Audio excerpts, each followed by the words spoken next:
Au Bezrat Hashem, on a dit que dans le mois de Elul, on va parler un peu de sujets différents qui vont nous aider pour le Rosh Hashanah, les prières de Rosh Hashanah. La semaine dernière, on a parlé du sujet de la Teshuvah, se repentir. Cette semaine, Bezrat Hashem, on va parler du sujet de la prière, la Tefila. Ça veut dire que l'importance de la Tefila, comment il faut faire la Tefila et pourquoi la Tefila a été instaurée. Alors toutes ces choses-là, Bezrat Hashem, si vous avez des questions à la fin du cours, on va essayer aussi, Bezrat Hashem, de le répondre. Alors on va commencer avec un passage du Talmud. Dans ce passage, il est écrit, c'est rapporté un verset de Tehillim. Le verset il dit la chose suivante: Kerum zulut livne Adam. Explication: Kerum, c'est quelque chose qui se trouve très haut, au sommet. Zulut, quelque chose qui est négligé, livne Adam, par les hommes. De quoi nous parlons? La Gemara est là comme 4 à 5 explications. Une des explications, dit la Gemara, c'est, on parle de la prière. La prière qui se trouve au sommet du monde, mais les gens la négligent. Ils font pas attention. Ça veut dire que la prière c'est quelque chose qu'on met de côté, même si on la fait pas comme il faut, mais tandis que c'est une chose très très importante qui se trouve au sommet du monde. C'est quelque chose qui est très haut placé dans ce monde et dans le monde au haut, mais malheureusement les gens ne font pas attention. Pour voir l'importance de la prière, la Gemara rapporte là-bas la histoire suivante. Il y avait un homme pieux, chassid, un homme pieux. Chassid ne veut pas dire dans le Talmud le chassid que vous connaissez avec les papillotes, avec le chapeau. Chassid veut dire un homme pieux. Maintenant, cet homme pieux se trouve au chemin, en plein route, et voilà, il est temps de faire mincha. Qu'est-ce qu'il fait? En pleine route, il se met à prier. Donc, il se met à prier, il y a un wagon qui passe. Et dans ce wagon, il y a un grand ministre, quelqu'un qui est très proche de Sa Majesté, il n'est pas juif, et il passe, et par respect, il salue ce monsieur, ce chassid qui est en train de prier. Alors il lui dit: bonjour monsieur, comment allez-vous? L'autre monsieur est en train de faire la Hamida. Alors c'est sûr qu'on n'a pas le droit de répondre. On dit que même si un roi vous demande vous salue et vous donne le bonjour, vous n'avez pas le droit de répondre. Alors voilà que le monsieur ne répond pas. Alors le ministre croit qu'il n'a pas entendu. Alors il lui dit: bonjour monsieur, comment ça va? Et il ne répond pas. Elle dit: quoi, il se moque de moi? Dit la Gemara, il voulait sortir son épée et lui couper la tête. Mais il a dit: avant que je le fasse, j'aimerais avoir l'explication pourquoi il n'a pas répondu. Alors il attend patiemment pour que ce chassid termine la prière.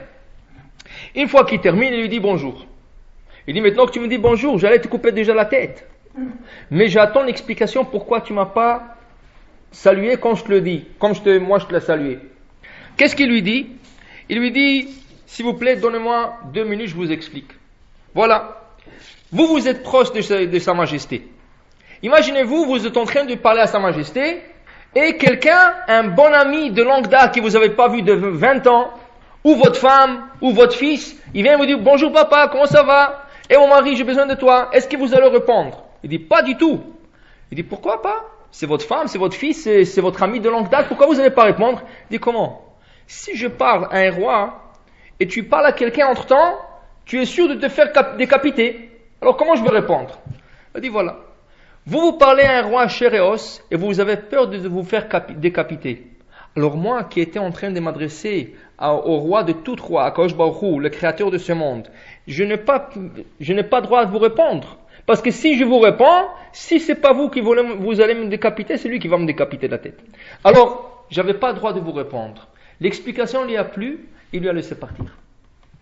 De là, nous comprenons que quand nous faisons l'Amida, nous devrons être complètement isolés avec Akadosh Baruch Hu.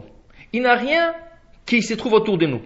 Seulement quoi? Le Yetzirah, il sait exactement quoi apporter au monde de la Tefila. Tout. Le téléphone qui sonne, la porte il y a quelqu'un qui est à la porte, il y a un de vos enfants a besoin de vous, ou le mari. Tout se passe, on dirait, il n'y avait rien avant.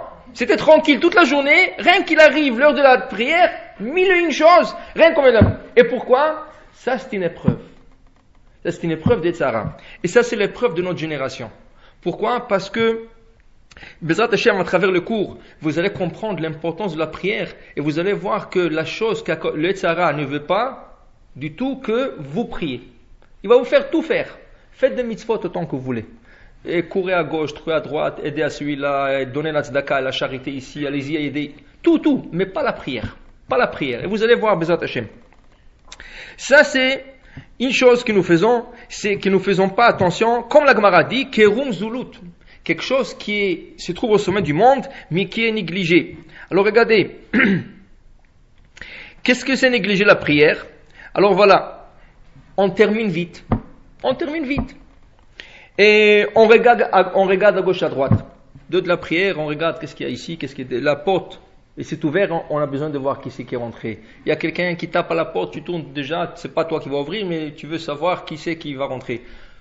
Chaque chose nous dérange, chaque chose on veut savoir en milieu de la prière.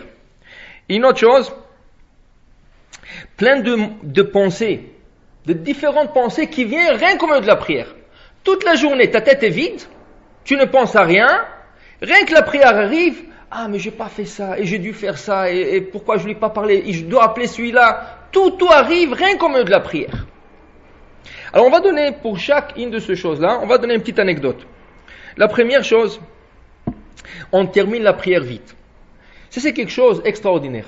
Vous savez que la Hamida, vous pouvez être un Israélien, quelqu'un qui a grandi en Israël, que la première langue maternelle c'est hébreu, et vous êtes très courant dans la langue hébreu, avec tous les points, avec tous les voyelles, avec toutes les prononciations. Une bonne Hamida, une Hamida correctement faite, ça prend minimum 6 minutes. Ça, c'est vraiment si vous êtes très rapide. Et je parle d'un Israélien, quelqu'un qui est bien, qui va lire mot par mot et il va aller vite. On ne parle pas de quelqu'un qui va mettre beaucoup de ferveur dans la prière. On ne parle pas de quelqu'un qui va mettre de pensée kabbalistique On ne parle pas de ça. On parle de quelqu'un qui va prendre le texte. Il va commencer à lire vite. De telle manière, apportez un chronomètre et vous allez voir, ça prend 6 minutes. Minimum. Vite, sans trop méditer. Sans ajouter des prières au mieux. Et la refoua de celui-là, la parnassa pour lui. Là. On ne parle pas de ça. Et les gens, tu vois à la synagogue, ils commencent la Midah. Toi, tu te trouves Magen Avram, et tu entends quelqu'un Modim Anachnulach. Comment lui t'arrive à Modim? Et surtout que tu vois ce monsieur, il a grandi au Canada, il a grandi aux États-Unis. C'est quelqu'un qui n'est pas courant en hébreu. C'est quelqu'un qui a mal et difficulté à lire l'hébreu. Toi tu dis Magen Avram, lui Modim Anachnulach. Qu'est-ce qu'il a fait? Alors il a lu avec ses yeux. Il n'a pas lu. Il a vu le texte. Alors c'est vrai. Si je regarde le texte et je lis avec mes yeux, c'est beaucoup plus rapide que de le prononcer. Alors c'est très possible que le gars se trouve Modim quand moi je trouve à Magen Avram parce qu'il n'a pas lu. Or que le texte, la prière doit être prononcée mot par mot et de ne pas faire des fautes. Et on n'en parle pas des intercalations que chacun, c'est déjà personnel. Ça veut dire que si vous faites une bonne amida avec tout ce que vous voulez faire et dire, ça prendra 10 minutes. Maintenant c'est vrai. Vous allez dans la synagogue, ça ne prend pas 10 minutes, ça prend 4, 5, 6, oui. Mais qui c'est qui dit que vous êtes obligé d'arrêter quand le chazan commence la chazara? Vous commencez à parler à Hachem, vous n'avez pas terminé jusqu'à que la prière se termine. Ça veut dire que même si la chazara, ils ont commencé la répétition, qui est la chazara, la répétition de la prière, vous ne répondez pas Amen, vous ne répondez pas Kedusha, vous continuez dans votre amida. Il y a des passages, oui, on va parler plus tard, il y a des passages vers la fin où vous commencez déjà à répondre quelques Amen, la Kedusha, oui, mais en pratique, vous êtes en plein amida, il ne faut pas dire, mais regarde, il a commencé déjà, et vous êtes commencé à vous troubler. Il n'y a rien. Vous êtes isolé avec Akadosh Baruch Hu. Alors regardez une petite anecdote à propos de ces gens qui lisent vite. Alors voilà, les Gaon de Vilna, il y a 250 ou 300 ans en arrière, qui était un génie de la Torah, un grand érudit. Il connaissait la Torah par cœur, à droite comme de droite à gauche, de la même de gauche à droite. Il connaissait vraiment, c'était quelqu'un très calé dans la Torah. Et voilà, il se trouve en route une fois, avec un cocher, tout seul. Alors le cocher l'emmène quelque part. En pleine route, il demande au cocher, s'il te plaît, arrête le wagon, c'est l'heure de faire mincha. Je vais descendre. Les cochers qui étaient juifs aussi, il sait qu'est-ce que c'est mincha, il arrête. C'est pas un homme pratiquant, mais il arrête. Il voit que le Rav, il sort une bouteille d'eau et il se fait netila. Il se lave les mains. Une des choses la plus importantes, c'est de se laver les mains avant la prière. Surtout avant celle de mincha. Shachrit, on se lave les mains, Arvit, on se lave les mains, mais celle de mincha, très important. Pourquoi? Parce que normalement, celle de mincha, on se trouve dehors et on vient à la synagogue pour faire mincha. Alors on était au marché, on était au travail, quelque part, et toujours quand tu arrives, tu as besoin de te laver les mains. Il y a une histoire, ça c'est une histoire en passant, c'est pas notre histoire. Mais le Baba Saleh, il était au Maroc, il était dans un autobus pacté de gens, des juifs, des arabes, tout le monde, et c'était l'heure de mincha. Et s'il n'allait pas faire mincha, il allait rater la prière. Alors il a demandé au chauffeur d'autobus qui n'était pas juif, il lui dit, s'il vous plaît, est-ce que vous pouvez vous arrêter pour quelques minutes, je dois faire ma prière. Il dit quoi? Il dit, tu vois combien de gens il y a dans l'autobus, on va t'arrêter pour toi? Il dit, on ne sait pas qui c'est le Baba Saleh. Il dit, oui, 5 minutes, je ne prendrai pas plus que 5-6 minutes, je reviens. Il dit, monsieur, retournez en arrière et arrêtez de me déranger. Et rien qu'il lui a dit ça n'a pas pris même pas 1 minute, l'autobus est arrêté. Maintenant, le chauffeur, il est énervé, il fait chaud et tout ça, il n'y a pas d'air conditionné, les gens sont en train de crier, rien à faire. Il descend de l'autobus, il ouvre le capot, il commence à chercher, il y a un peu de fumée qui sort. Baba Saleh, il descend tranquillement de l'autobus, il va, il se lève les mains et il va faire sa prière. Il a terminé l'Amida, il monte sur l'autobus démarre tout seul. Mais, pourquoi il n'a pas fait la prière? Pourquoi il n'a pas fait la prière sur l'autobus? Des fois que vous êtes en route, on va dire. Vous êtes dans un avion. C'est ça? Avant, c'était un plaisir de voyager. Tu allais à l'Al, alors toujours tu avais minyan. En arrière de l'avion, on annonçait le minyan, telle heure ce minyan, on pouvait... Maintenant, même tu vas dans une compagnie aérienne juive, il n'y a pas de minyan. C'est très difficile de trouver minyan. Alors, des fois, tu te trouves dans une compagnie que, Hachem Ishmo, tu ne veux même pas te lever. Tu as peur. Alors, qu'est-ce que tu fais? Tu peux prier assis. Tu fais ta amida assis. Quelqu'un qui est malade, chas v'shalom, il ne peut pas se lever du lit. Il fait sa amida allongé. C'est ça? Seulement quoi? Le Shulchan Aruch dit que dans la première occasion, par exemple, tu as fait mincha parce que tu avais peur de la rater, tu étais assis.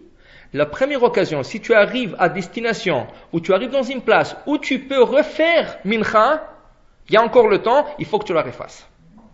Au complet. Ça, tu le fais pour ne pas rater la prière.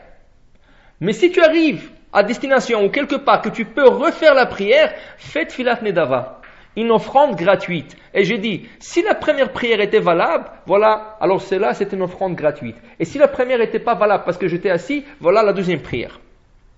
Mais si tu arrives déjà, tu étais assis à destination, tu arrives à destination la nuit, là, il n'y a rien à faire. Alors c'est sûr qu'on te compte, on considère la prière qui était faite assis ou allongée ou la personne dans la situation qu'elle était.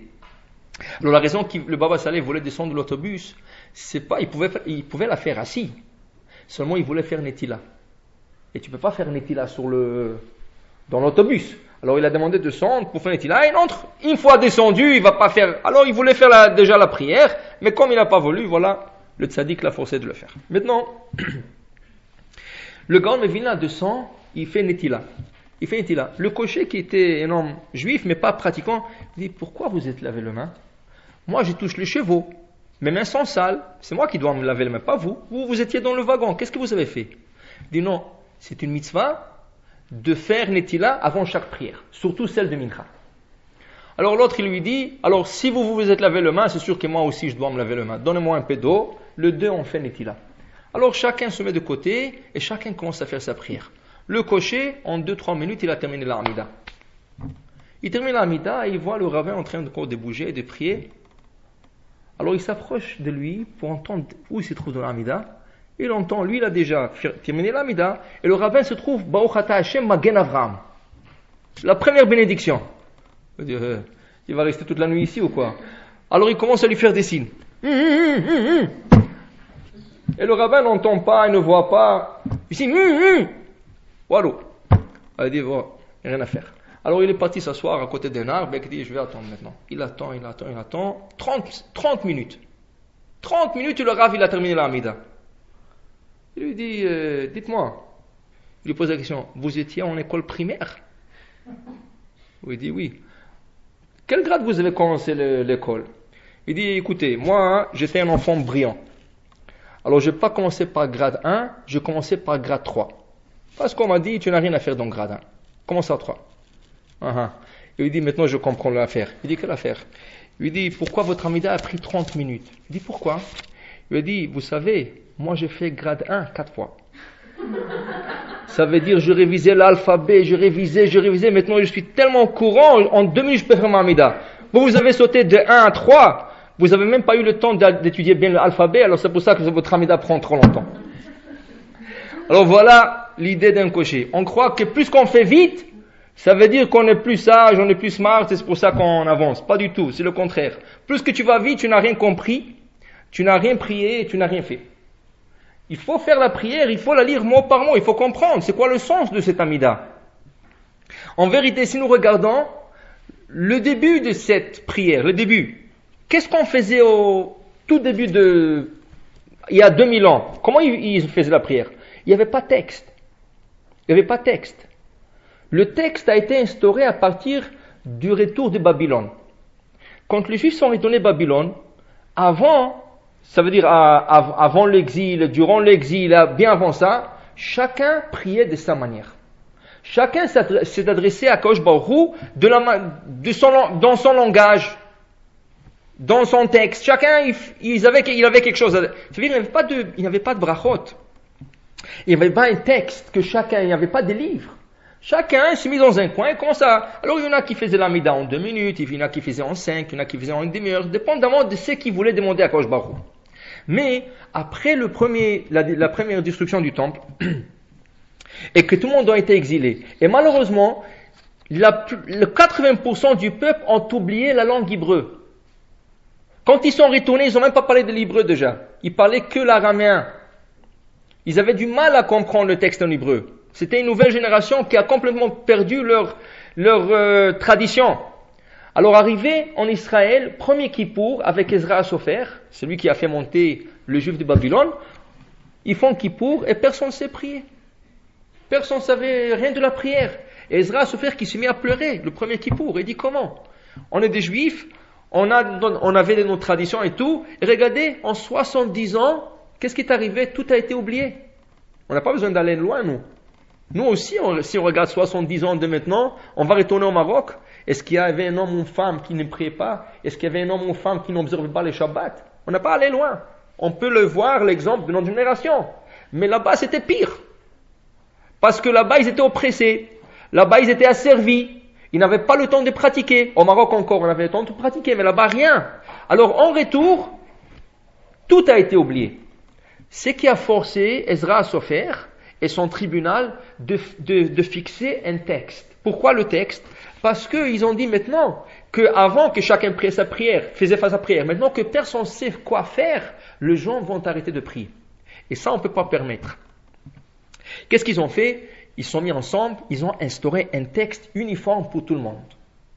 Maintenant, même s'il y a des textes, ce qu'on appelle des textes ashkénazes, que c'est vrai qu'ils sont un peu différents de nos textes, mais la finalité de chaque texte est la même chose. Séfarad ou Ashkenaz, c'est la même chose. Magen Avraham, c'est pour tout le monde. Séfarad ou Ashkenaz. Mechaya Amitim, c'est tout le monde. Séfarad Ashkenaz. Il y a des petits changements dans le début du texte, au milieu du texte. Ça, c'est venu avec l'exil, le deuxième exil. Mais au début, ils ont instauré un texte uniforme. Tout le monde prie le même texte. Depuis le plus grand sadique jusqu'au plus grand ignorant. On a tous le même texte. Seulement quoi? Dans ce texte, ils ont caché beaucoup de secrets. Celui qui a des yeux qui sont un peu plus profonds, qui regarde plus profondément, il peut voir de grands secrets dans ce texte. Plein de noms kabbalistiques, plein de choses sous-entendues, que si vous aurez compris, dit incroyable comment ils ont pu insérer ça dans un texte simple, parce que quand tu lis les textes, c'est pas grand-chose. La simplicité du texte, C'est n'importe quel ignorant peut quand. Qu'est-ce que Baruch Hashem Magen Avraham, Hashem le bouclier d'Avraham. Qu'est-ce qui est si difficile de comprendre qu'Hashem a protégé Avraham? Ou si je prends au milieu du texte, Refaïno Hashem Venirafé, guéris-nous Hashem et on va guérir. C'est ça? Le texte est vraiment simple, mais il y a beaucoup de choses qui sont cachées derrière ce mot.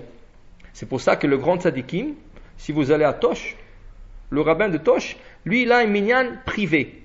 10 personnes. Des fois en plus, mais il a une sommière privée. Pourquoi? Pour lui, rien que la Hamida prend 42 minutes.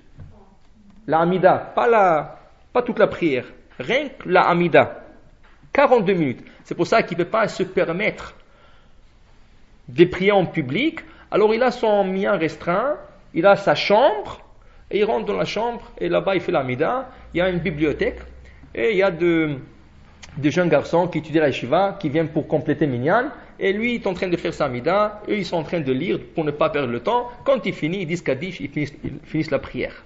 Mais pour vous dire, un gars qui va faire la Hamida en 4 minutes, quand un grand tzaddik fait en 40, on ne peut pas comparer que les deux. Parce que le tzaddik, c'est sûr qu'il va se mettre à méditer, il va se mettre à chercher le secret, il va ressortir. On ne parle même pas de ça. Nous, on parle en 6 minutes, 6 à 7 minutes, rien que lire la simplicité du texte. Qu'est-ce que le texte dit? Qu'est-ce que tu comprends de ce texte? Qu'est-ce que tu es en train de t'adresser à Kadosh Baruch Hu? Comment tu es en train de faire ta prière? Rien que pour te débarrasser parce que, Baruch Hashem, tu as compris qu'il faut prier, alors tu fais vite, parce que c'est un juge qui est sur toi, ou non, tu veux vraiment faire la prière.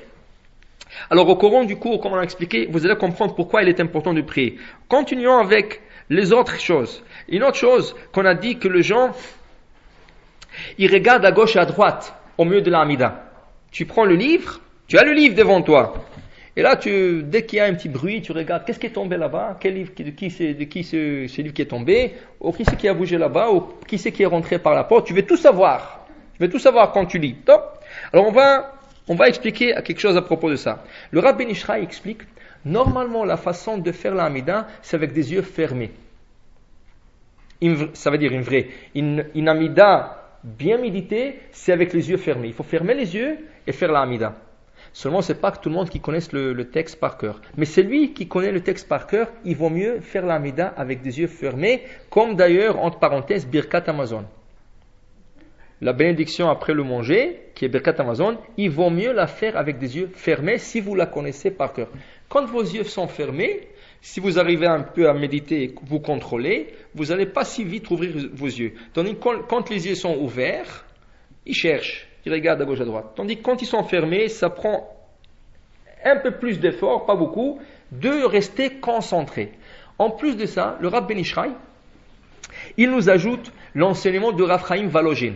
Le Rav Chaim Volozhin disait, si vous voulez vraiment vous concentrer dans le texte et bien faire la Hamida, quand vos yeux sont fermés, il faut visualiser chaque mot.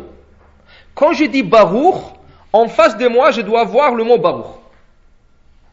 Alors, Baruch, je vois Baruch. Ata, je vois Ata. Hashem, je vois le nom d'Hashem.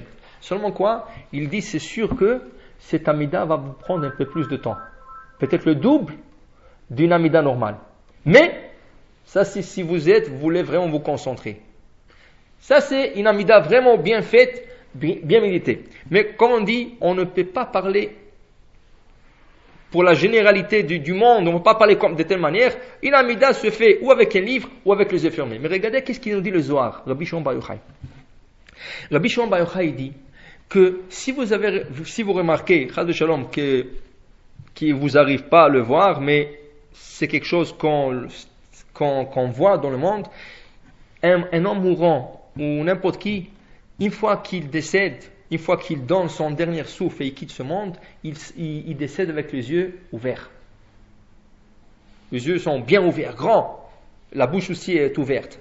Ça c'est la mitzvah du fils aîné, s'il a un garçon aîné ou un garçon, que le garçon vient fermer les yeux de son père.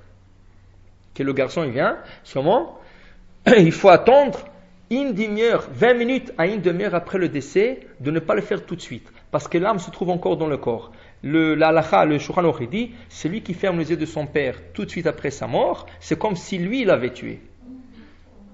Alors il faut attendre. Alors qu'est-ce qu'ils font? Ils prennent le drap et ils couvrent le visage. Et après 20 minutes, une demi-heure qui vient, de toute façon ça prend le temps pour le paperasse, le docteur qui doit signer, le coroner et tout ça. Après une demi-heure, le aîné, il vient avec son coude, il ferme le mâchoire de son père, et en même temps, le coude, il ferme le mâchoire, en même temps, il glisse sa main pour fermer les yeux de son père. Ça, c'était une promesse qui a été faite à Yaakov Avinu. Yaakov qui ne voulait pas décéder en Égypte. Alors, dans la Torah, Hachem lui promet une chose, Yosef hu yashit yado al enecha. Et Yosef, c'est lui qui va avec ses mains fermer tes yeux. Ça, c'est une mitzvah qu'un fils fait envers son père. Dis le Zohar HaKadosh, mais pourquoi les gens décèdent comme ça avec les yeux ouverts et la bouche comme ça, ouverte comme ça? Qu'est-ce qui se passe? Dis le Zohar, chacun, homme, femme, n'importe qui, avant de quitter ce monde, il a la chance de voir la présence divine, ce qu'on appelle la Shekhinah. Et la gloire et la lumière de cette Shekhinah, la personne reste stupéfiée. Qu'est-ce qui arrive? Il dit waouh! Quand on dit waouh, vous ouvrez la bouche, alors il dit waouh, ce waouh là qui dit, les yeux sont bien ouverts pour voir la Shekhinah, la bouche elle reste comme ça, ouverte, et c'est comme ça que la personne quitte ce monde. Parce qu'il a vu la présence divine, il a vu la Shekhinah. Et c'est pour ça que c'est une mitzvah aussi de fermer les yeux après le décès. Dit le Zohar, mais sachez que tout celui que dans son vivant, quand il faisait sa prière, il regardait à gauche, à droite, durant la Hamida, n'aura pas le mérite de voir la présence divine le dernier seconde de sa vie. Pourquoi? Parce que quand vous faites la Hamida, il y a Akadosh Baruch Hu juste autour de vous. Il y a la présence divine juste autour de vous. C'est pour ça que il est interdit de passer devant quelqu'un qui fait la Hamida. Quand quelqu'un fait la Hamida, il est interdit pour vous de passer. Selon le Shulchan Aruch, il dit jusqu'à 2 mètres. Ça veut dire un rayon de 2 mètres, ne passez pas devant quelqu'un qui fait la Hamida. Mais selon le Zohar, il dit jusqu'à la fin du monde. Là où la personne se trouve, en ligne directe, vous n'avez pas le droit de le couper. Il y a une lumière qui va jusqu'à la fin du monde, et c'est la présence divine. Si vous passez, vous coupez cette lumière. Et vous n'avez pas le droit de vous passer. C'est ça? Il y a une question, est-ce qu'on peut passer sur le côté éloigné, en arrière? C'est ça? Mais a priori, des Shulchan Aruch, 2 mètres, une circonférence de 2 mètres. Une circonférence de 2 mètres. Il ne faut pas passer. À moins qu'il y ait une grande nécessité. À moins qu'il y ait une grande nécessité, alors 2 côtés, en arrière, ça serait permis de passer, pas en avant. Oui, c'est pas le siège. Voilà. Alors si quelqu'un fait l'Amida du Shulchan Aruch, vous avez terminé avant lui, vous n'avez pas le droit de prendre vos 3 pas en arrière. Vous êtes obligé de rester à votre place et d'attendre que le monsieur finisse ou la madame finisse. Aussi, le shaliach tzibour, l'officiant, celui qui va officier la prière, il a terminé et tout le cas à l'attente pour faire la répétition, il n'a pas le droit de reculer si quelqu'un s'est mis derrière lui et faire l'Amida. Beaucoup de fois ça arrive. Il y a des gens qui arrivent en retard, où ils se mettent juste à côté de la porte. Donc, on peut comprendre, il y a du monde, mais il se met à côté de la porte, il y a des gens qui doivent sortir, et lui il est là-bas, et maintenant attend. Attends-le. Vous savez qu'il y a un psak, il y a une décision halachique, qui dit que quelqu'un qui a mal stationné sa voiture, dehors, il a double parquet. Vous allez à New York, c'est plein comme ça. Vous allez des fois en Israël dans les petites ruelles, c'est plein comme ça. Quelqu'un qui a mal stationné sa voiture, il bloque quelqu'un, et ce monsieur, l'autre, il était un homme pieux, il est venu tôt à la prière, maintenant il est bloqué, il doit attendre parce que ce monsieur a décidé de le bloquer. Il y a un psak, je crois que c'est Rav Eliashiv ou un de grands Gedolim, il dit que la personne qui a bloqué quelqu'un est obligée d'arrêter la mida en milieu et aller se déplacer la voiture. Il n'a pas le droit de voler le temps de l'autre. Tu n'as pas trouvé ton parking, viens plus tôt. Mais tu n'as pas le droit de doubler et bloquer quelqu'un quand l'autre il a besoin de partir. C'est un vol de temps. Tu n'as pas le droit de le voler le temps. Même chose, tu n'as pas le droit de rentrer et te mettre dans la porte quand il y a des gens qui peut-être ils sont venus rien que pour la Hamida et partir. Et là tu es là-bas et le gars est bloqué. Le gars est bloqué. Alors pour vous dire qu'il est très important de ne pas selon le Zohar, de ne pas regarder le côté, et si Chas Shalom dit le Zohar, quelqu'un qui regarde de côté, il n'aura pas la chance de voir la Shekhinah à la fin de ses jours. Ça veut dire quand il terminera sa vie. Pour dire que combien il est important de faire l'Amida, ou avec les yeux fermés, si vous arrivez, et sinon, au moins quand vous prenez le livre, rapprochez le livre de votre visage le plus possible. Pour que s'il y a quelque chose qui bouge, vous regardez le livre. Vous n'avez pas vraiment, vous levez de voir de côté. Vous êtes dans le texte. Mais si vous le mettez comme ça, comme on lit normalement, il y a une grande chance dès que quelque chose bouge, vous regardez à gauche, à droite. Ça, c'est quelque chose qui est très important. Une autre chose, le penser, toutes sortes de pensées. On ne parle pas de mauvaises pensées, mais toutes sortes de pensées qui viennent juste au milieu de l'Amida. Le Rav Messas, il apporte quelque chose de bien dans la préface d'un de ses livres. Le Rav Messas il rapporte là-bas qu'une fois, il y avait un grand rabbin avec ses élèves qui faisaient la prière. Une fois que la prière est terminée, ils ont terminé la prière, ils ont terminé la répétition, le grand rabbin, il a commencé à tourner dans la synagogue. Il est parti chez le premier, il lui serre la main, il lui dit Shalom Aleichem, Shalom Aleichem. Il passe chez l'autre, Shalom Aleichem, Shalom Aleichem. Il passe chez tout le monde, Shalom Aleichem. À qui on dit Shalom Aleichem? Quelqu'un était en voyage, quelqu'un qui n'a pas vu. Alors tout le monde dit, mais qu'est-ce qui se passe? Qu'est-ce que c'est Shalom Aleichem? Il dit non. Il dit, toi, moi je t'ai vu, tu étais en France, tu viens d'arriver de la France. Et toi, tu viens d'arriver de la Chine. Et toi, tu viens d'arriver de Hong Kong. Il dit, Rav, de qu'est-ce que vous parlez? On était tous ici il y a 5 minutes. Qu'est-ce qui se passe? Oui, mais on dit que la personne se trouve où sa pensée se trouve.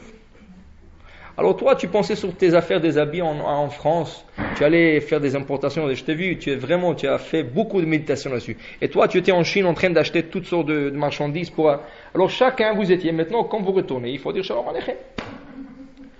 Alors il dit le Rav Messas, il dit là-bas, voilà, dans la Hamida, tu fais le monde en entier, tu voyages. Alors il se demande la question, est-ce qu'il ne faut pas faire le gomel après la Hamida? C'est ça la question qu'il se demande. Pour vous dire, voilà, en fait, on pense à tout, sauf la prière. Et des fois, regardez, on mange une pomme. Après 2-3 minutes, même pas, tu te poses la question, est-ce que j'ai fait la bracha ou pas? Mais pourquoi tu ne te poses pas la question, est-ce que j'ai mangé ou pas? Ça, tu n'oublies pas. Mais est-ce que j'ai fait la bracha ou pas, si tu oublies? Comment ça se fait que tu oublies ça? Ça veut dire que quand tu as fait la bracha, tu l'as bâclé. Tu as fait tellement vite, tu t'es même pas rendu compte que tu fais une bracha. Et après, tu te poses des questions. Mais quand tu manges, tu prends ton temps, tu veux prendre chaque goût de chaque coin de la pomme. Et ça, tu n'oublies pas. Alors, il n'y a pas de question si tu as mangé ou pas. La question, est-ce que tu as béni ou pas? Et c'est ça notre problème. On ne donne pas assez d'importance aux berachot, aux bénédictions. On le bâcle, on le fait vite, parce qu'on sait qu'il faut le faire. Mais on n'a pas le temps. On a des choses plus importantes à faire. Ça veut dire, entre guillemets, plus important, mais on ne sait pas qu'est-ce que c'est la prière. On va expliquer un peu qu'est-ce que c'est la prière. C'est quoi l'idée de prier?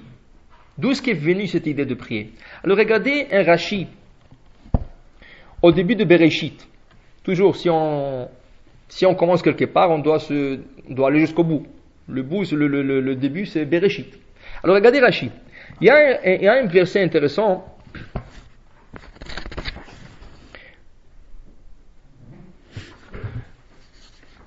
Voilà. C'est écrit ici, après toute la création d'Akadosh Baruch Hu, c'est écrit ici, Vekol siach hasadeh terem yeh ba'aretz. Vechol esev hasadeh terem yitzmach. Il n'y avait pas de buissons, il n'y avait pas de gazon, il n'y avait pas des arbres, il n'y avait pas des herbes, il n'y avait rien sur terre. On parle déjà le 6e jour. Et la Torah continue en disant, Ki lo imtir Adonai Elohim ala haaretz, car l'Éternel n'a pas envoyé la pluie sur terre. Ve Adam aïn, il n'y avait pas encore l'homme. Sur le 6e jour, mais l'homme n'a pas encore été créé. Il va être créé la 6e heure de la journée. Mais la matinée du 6e jour, du Bereshit, il n'y avait rien. Ni des arbres, ni des herbes, ni des buissons, rien. Pourquoi? Parce qu'Hachem n'a pas envoyé la pluie. Ça prend de la pluie. Et pourquoi il n'a pas envoyé la pluie? Parce qu'il n'y a pas l'homme qui va travailler la terre. Alors là, qu'est-ce qu'il dit la Torah? Ve'ed ya'aleh min haaretz. Voilà un nuage qui est monté de la terre, Vishka et kol pene adama, et là il a irrigué la terre, Vaitzer Adonai Elohim et Adam afar min adama, et c'est là qu'Akadosh Baruch Hu décidé de créer l'homme de la poussière, Vaipach bapav nishmat chaim, et il a soufflé en lui un souffle de vie. Rashi se pose une question, je ne comprends pas quelque chose. Ça c'est déjà chapitre 2 de Bereshit. Et attention, on a lu chapitre 1. Chaque jour il y avait une création. Le premier jour, Hachem a créé la lumière et l'obscurité. Deuxième jour, Hachem a séparé les eaux. L'eau terrestre, c'est-à-dire l'océan, et le ciel qui est Shamaim. Shamaim, c'est là-bas, il y a de l'eau. Troisième jour, Hachem a créé les arbres, les herbes, le gazon, tout ce qui a comme végétation, tout a été créé le troisième jour. Après le quatrième jour, le soleil, la lune, le cinquième jour, Alors qu'est-ce que la Torah dit au chapitre 2? Il n'y avait pas d'arbres, pas d'herbe, pas de buissons. Comment? On se trouve au sixième jour.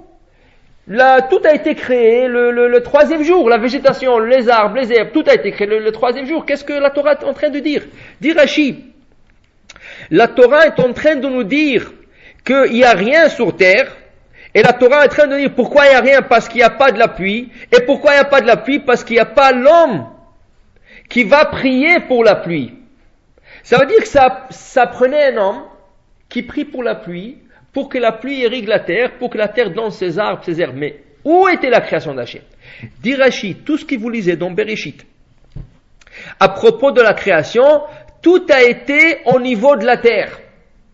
Qui veut dire les arbres, ils étaient poussés de la terre, mais au niveau de la terre. Ils ne sont pas sortis de la terre, ils sont au niveau de la terre. C'est un grand arbre, mais il est sous terre. Et son sommet, il touche la terre, le niveau de la terre. Il y a des herbes, des gazons, tout est sous la terre. Il y a toute une création. Mais Hachem ne veut pas sortir cette création. Et pourquoi il ne veut pas sortir? Parce qu'il faut de la pluie. Alors quel est le problème, Hachem? Quel est le problème? Hachem, tu peux descendre, c'est toi qui a la clé de la pluie. Dit Rashi, parce qu'il n'y a pas l'homme qui prie pour la pluie, et pour la pluie, il faut prier. Alors s'il n'y a pas de prière, il n'y a rien, il n'y a pas d'abondance qui vient sur terre. Ça veut dire que déjà à Bereshit, nous voyons l'importance de la prière. Hachem a créé ce monde pour que l'homme prie vers lui. Hachem peut tout créer, mais il veut que l'homme prie. Et qu'est-ce que ça donne? Qu'est-ce que ça donne pour que l'homme prie? Alors voilà qu'est-ce que ça donne. On va continuer dans Bereshit toujours. On arrive au sixième jour. Adam a prié, a été créé. Adam a prié, la pluie est descendue, tout est sorti sur terre. Il y a un beau jardin qui est planté dans le Éden. Et Adam et Chava, ils sont rentrés dans ce jardin. Le serpent, malheureusement, il rentre aussi dans ce jardin. Il fait pécher Chava, qui va donner du fruit interdit à son homme. Les deux vont manger, les deux vont être punis, inclusivement le serpent. Le serpent, sa malédiction, c'est, on lui a coupé les pattes, il avait des pattes. Le serpent, c'était l'animal la plus parfaite à l'époque. Elle marchait, elle parlait, elle était là pour servir l'homme. La Gemara dit le serpent pouvait parcourir le monde en quelques secondes. Il pouvait courir de la Chine en Israël en quelques secondes. Il met l'homme sur lui, il court. Qu'est-ce qui lui est arrivé comme punition? On lui a coupé les pattes. Le serpent parlait, on lui a coupé la langue. C'est ça? Et voilà une autre chose. Tout ce qu'il va manger, tout ce qu'il va goûter, goûtera comme de la poussière. Alors il y a un grand tzaddik, le tzaddik de Pachisra, un des grands admors de Rebbe. Il disait, je ne comprends pas, au contraire, ce n'est pas une malédiction, c'est une bénédiction. Il y a des gens qui courent et qui travaillent jour et nuit pour qu'il aura un peu d'argent de poche, pour qu'ils puissent rentrer dans un restaurant, prendre un petit steak, ou s'acheter une crème glacée, ou n'importe quoi. Et ce serpent-là, là où est-ce qu'il va dans le monde, il se trouve son restaurant. N'importe qu'est-ce qu'il va manger. Même s'il mange de la terre, c'est un restaurant pour lui. C'est le manger qui est habitué. Alors où est la malédiction? Où est la malédiction? Au contraire, il fallait faire d'une sorte qui souffre. Regardez le chien. La Gemara dit, le chien, il a du mal à trouver son manger, et Akadosh Baruch Hu lui a donné un système digestif de 72 heures pour qu'il puisse trouver le prochain repas. Puisque ça lui prend beaucoup de temps de trouver son repas, il mange, et ça se digère en 72 minutes, que normalement c'est en 6 heures. Et pourquoi? Pour lui laisser le temps de trouver son prochain repas. Alors le chien est plus maudit que le serpent. Pourquoi est-ce qu'on dit que le serpent était maudit? Qu'est-ce qu'il répond ce tzaddik? Le rabbi de Pachisra, il dit justement, regardez, Akadosh Baruch Hu a dit au serpent, tout va goûter de la poussière pour toi. Tu trouveras ton manger partout. Tu n'auras pas à faire des efforts. Là où tu vas, tu trouves ton manger. Une chose, je ne veux pas que tu pries envers moi. Un homme, quand il veut quelque chose, il doit prier. Et je vais lui donner. Des fois, c'est pas tout de suite. Il faut beaucoup de prières. Mais je vais lui donner à la fin. Mais il doit prier. La prière, c'est une connexion entre l'homme et son créateur. Quand tu pries, tu te connectes à Hachem. Mais le serpent, quand il veut se disconnecter de lui au complet, il lui donne tout ce qu'il veut, rien que ne prie pas, je ne vais pas entendre ta prière. Tout ce que tu veux. Ça veut dire que c'est une bénédiction, mais en vérité c'est une grande malédiction. Parce qu'il ne peut pas prier. Hachem a empêché sa prière. Alors, les gens qui pensent qu'ils sont des gens libres parce qu'ils ne prient pas, ils ne comprennent pas qu'ils sont disconnectés d'Hachem. C'est la plus grande malédiction qu'ils peuvent avoir. Un homme qui essaie de prier, il essaie de se connecter, il a de mal, il prie encore une fois, à la fin, Hachem va terminer à lui donner. Néanmoins, il était loin d'Hachem, maintenant avec la prière, il est devenu proche. La prière, elle remplace le sacrifice. Le sacrifice s'appelle Korban. Korban, ça vient du mot Karov, proche. Qui veut dire qu'avant la prière, tu étais un peu loin d'Hachem. Maintenant, avec ta prière, tu es devenu plus proche d'Hachem.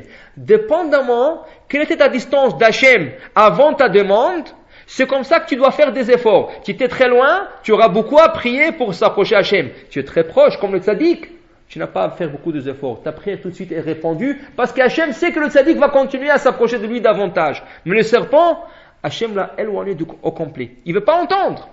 Alors Hachem dit, je crée ce monde, pourquoi faire? Pourquoi faire? Pour donner à l'homme la chance de s'approcher à moi. Alors, est-ce que c'est un problème pour Hachem de faire sortir du gazon, de l'arbre, de l'herbe, tout ça? Non. Mais il n'y a pas l'homme qui va prier. S'il n'y a pas l'homme qui va prier, Hachem ne donne pas. Et vous allez voir, il y a tout un traité qui s'appelle Masechet Ta'anit, le traité du jeûne.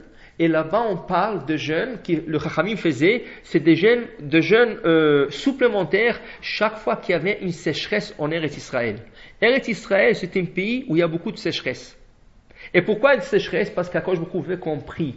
Et tout ce traité nous parle que dans la période de pluie, quand il n'y avait pas de pluie, Chachamim décrétait des jeûnes publics.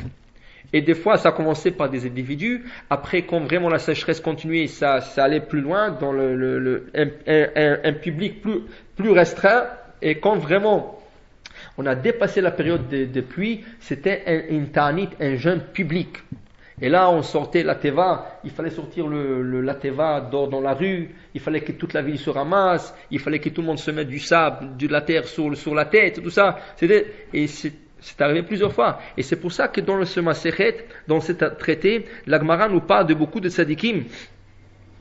Beaucoup de tzadikim qui étaient spécialisés pour ces prières. Qu'est-ce que c'est spécialisé? Ils étaient tellement proches de Akadosh Baruch Hu qu'Akadosh Baruch Hu écoutait leurs prières. Un de grands tzadikim très connus de notre Talmud, c'était Choni HaMa'agal. Choni HaMa'agal veut dire quoi? Il s'appelait Choni, mais on l'appelait Choni le cercle. Pourquoi le cercle? Parce que lui, quand il demandait à Hachem la pluie, il faisait un cercle.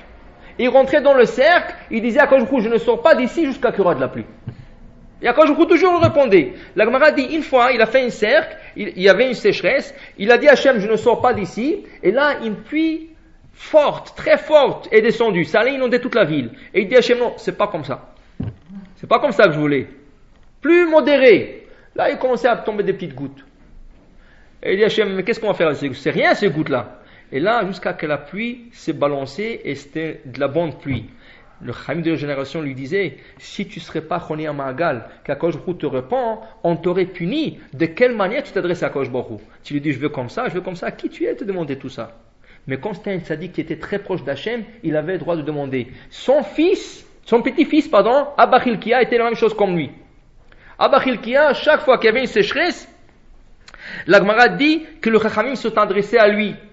Et la Gemara rapporte une histoire qu'une fois il était de retour du champ, il travaillait dans le champ, il était de retour, il y avait deux messagers de nos sages qui le suivaient et lui disaient bonjour et lui il répondait pas. Et lui continuait à la maison. Arrivé à la maison, rentrant à la maison, il dit à sa femme, écoute, il y a deux qui me suivent ici et je sais exactement pourquoi ils viennent, pour la pluie. Alors on va faire semblant qu'on n'a rien entendu, on va monter sur le toit, on va prier et que la pluie vient et qu'ils ne pensent pas que c'est de moi, ni de toi.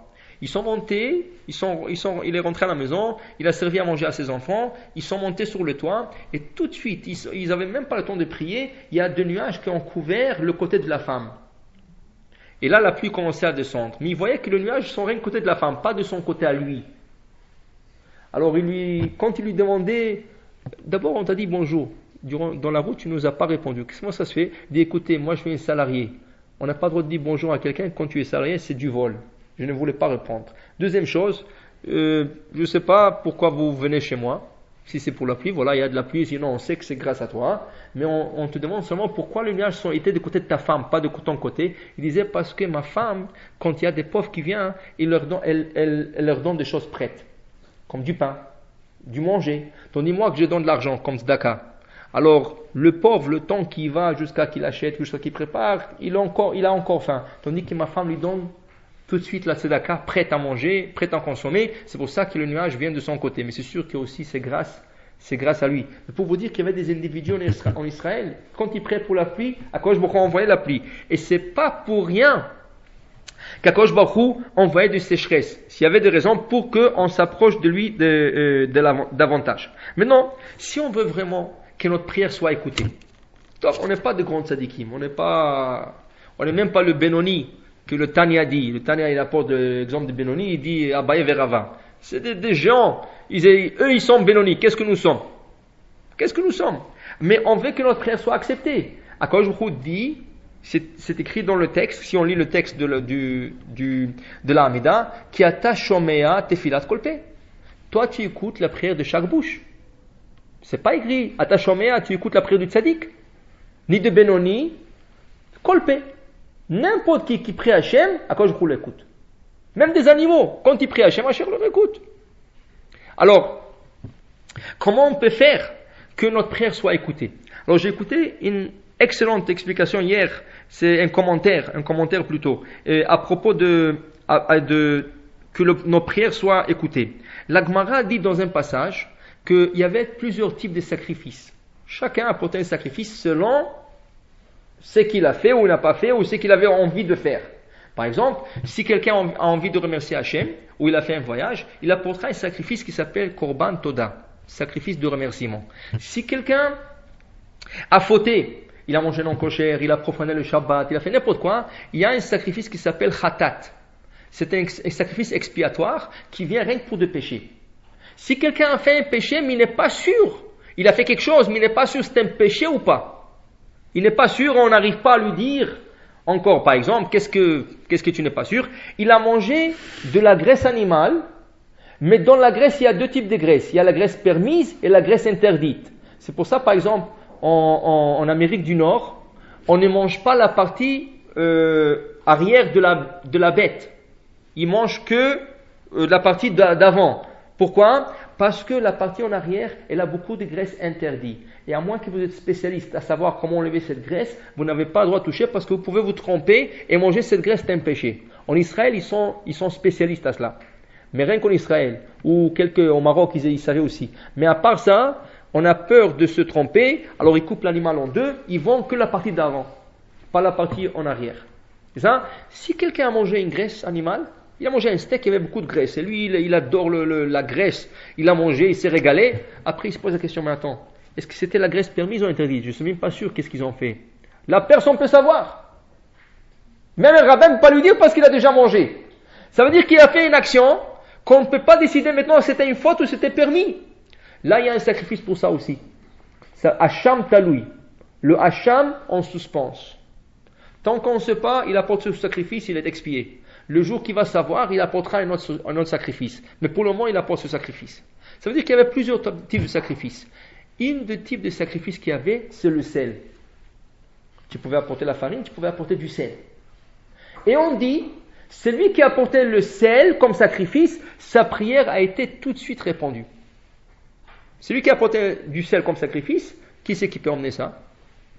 Un pauvre, quelqu'un qui n'a pas beaucoup de moyens, ou un riche qui a envie d'offrir rien que ça. Alors sa prière est tout de suite répondue.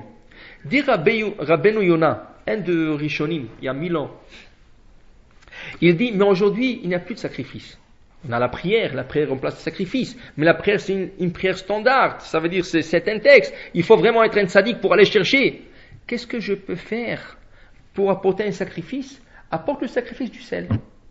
Mais comment je peux apporter un sacrifice du sel aujourd'hui? Il n'y a pas de sacrifice. Oui, il y a les larmes. Il dit, quand vous faites votre prière sur quelque chose et vous pleurez, les larmes sont salées. Et ce sel qui se trouve dans les larmes, c'est comme apporter un sacrifice de sel. Tu es garanti que ta prière est tout de suite répondue. Alors il y a des gens qui disent, c'est pas chaque moment que j'ai envie de pleurer. Au Hachem, il faut toucher, mais ça pleure pas. Alors voilà, j'ai écouté une explication comme ça. Quand ça pleure pas, ça veut dire que ça te touche pas.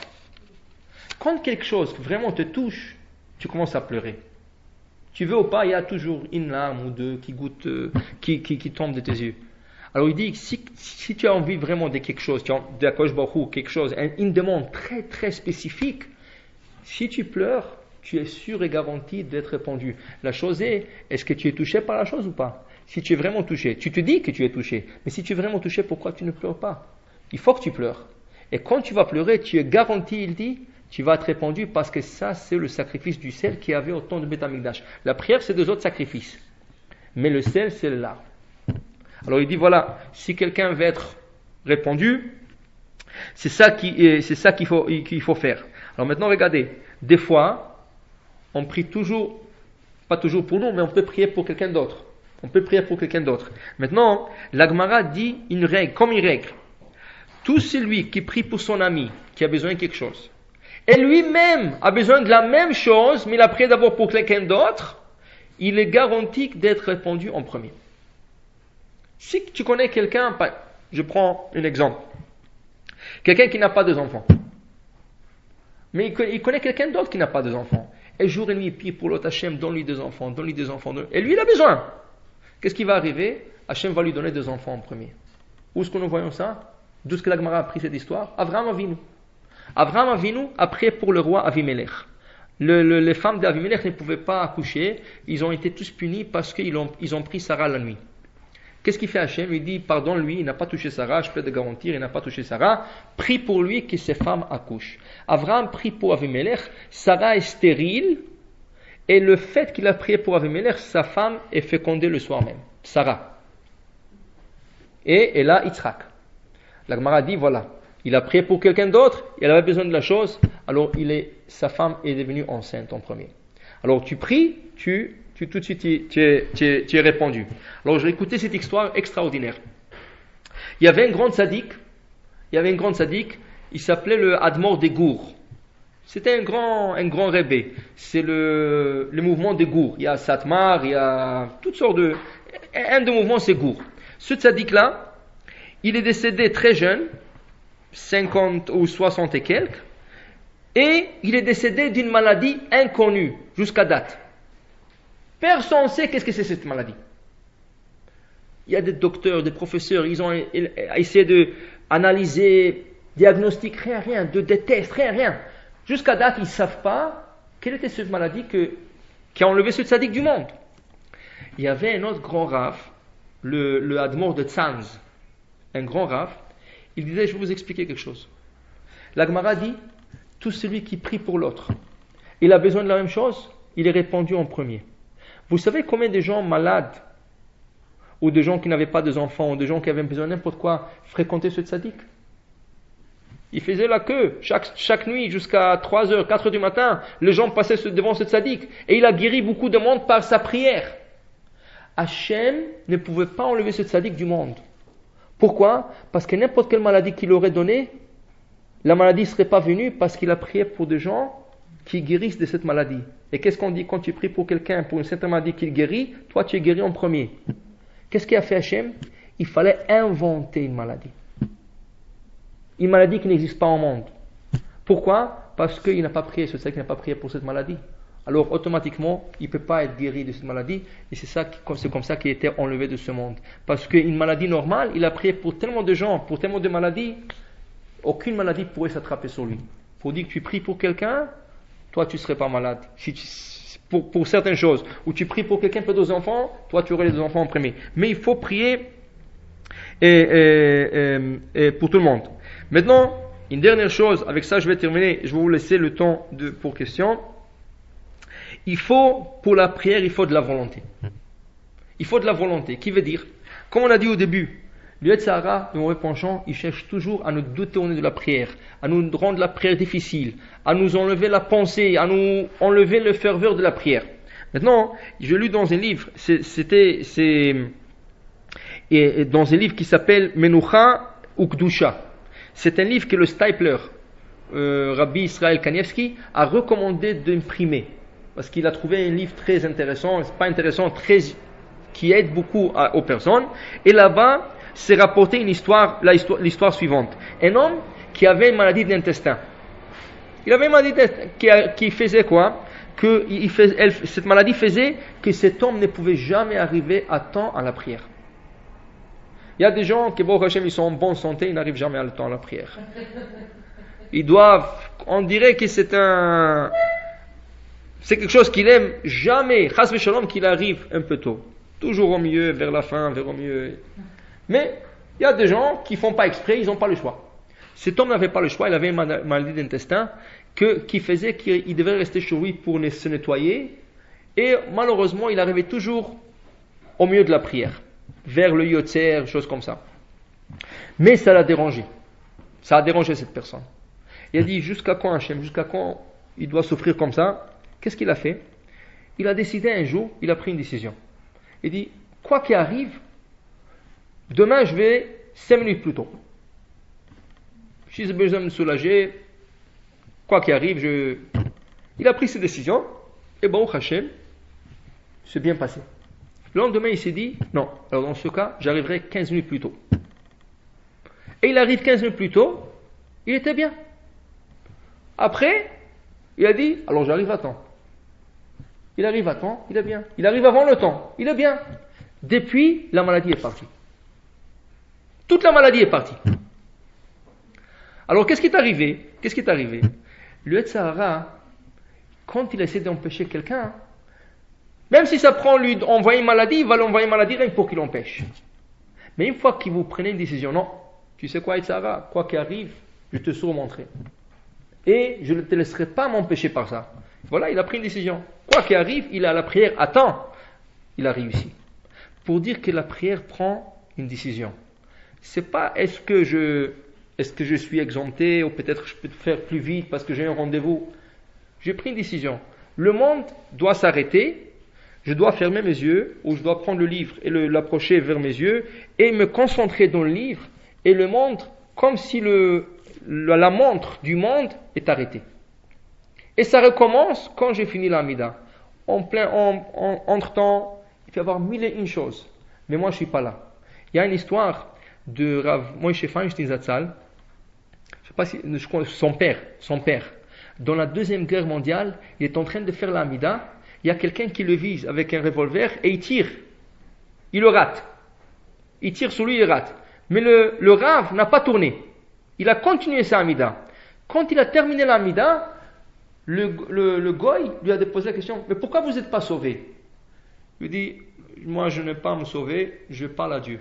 Quand je parle à Dieu, je ne me sauve nulle part. Je suis là avec lui, quoi qu'il arrive. Alors le goy dit, je ne sais pas qui c'est qui t'a dit ça, mais je voulais que tu te sauves et là je t'aurais tiré, je t'aurais tué. Mais je fais exprès de te rater pour que tu commences à courir et là je t'aurais tiré. Le fait que tu restais à place, c'est ça qui t'a sauvé la vie. Pour dire que quand tu fais la Hamida, rien. Tu t'arrêtes, tu te concentres. La Gemara dit, même s'il y a un serpent qui vient s'enrouler sur ton pied, tu ne bouges pas. Sauf si tu sais qu'il est vénémeux, il va te mordre. Alors ça c'est la seule chose, tu peux te déplacer sans parler. Mais à part ça, la Gemara dit un scorpion, un serpent, un roi, n'importe quoi, vous n'avez pas le droit de bouger. Alors on va récapituler vite et après je vous laisse attendre des questions. La prière c'est quelque chose de très important. Dans la prière il faut se concentrer, il ne faut pas la faire trop vite, ce n'est pas une sagesse de la faire trop vite. Plus longtemps que vous prenez votre temps, plus vous allez vous concentrer. On n'a pas le droit de regarder à gauche, à droite. On doit regarder dans le livre. Et si on peut le faire avec les yeux fermés, c'est beaucoup mieux. Il faut essayer de concentrer tous ses pensées vers la prière. Et comment on le fait? Le Rav Chaim Volozhin le dit, en essayant de visualiser les lettres. Au moins se regarder dans le texte. Et si ça prend de temps en temps d'arrêter la prière. Si vous essayez de vous concentrer, ça ne sort pas, trop de pensées, trop de choses dans la tête, arrêtez la prière, nettoyez la tête et là vous allez continuer plus tard. Maintenant, la prière, c'est une connexion avec Hachem. C'est pour ça que le serpent a été tranché et a été discommuniqué de la Kadosh Baruch Hu. Et Ségoula de recevoir sa prière, c'est avoir de larmes sous ses yeux. Et tout celui qui prie pour l'autre, il est répondu en premier. Et il faut avoir la volonté de prier. Et de manière à Kadosh Baruch Hu écoutera vos prières. Bezrat Hachem. Alors je vous laisse le temps